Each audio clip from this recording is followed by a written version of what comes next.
تتخلص الكرة عن طريق اللاعب اللي هو محمد قاسم. هلالية عادت مرة أخرى. نامي في الجهة اليمنى هنا لمحاولة تصل إلى ويلهامسون اللاعب الموجود في موسوعة جينيز، يبحث الآن تسديدة موجودة في الجول. جول!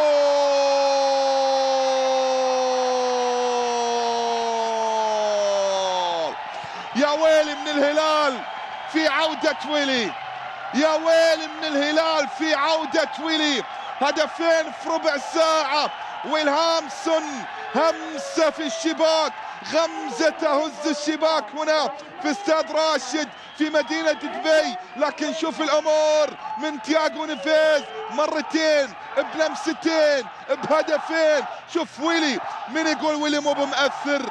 لا لا، تأثيره كبير وغيابه مؤثر، غيابه مؤثر. ويلي الآن هو من يساهم وبشكل كبير في الأداء المثالي، في البداية المثالية لنادي الهلال هنا من خلال هذه الجولة. الخسارة تعني الأهلي باي باي، باي باي يا أهلي، والفوز يعني مرحبا بالزعيم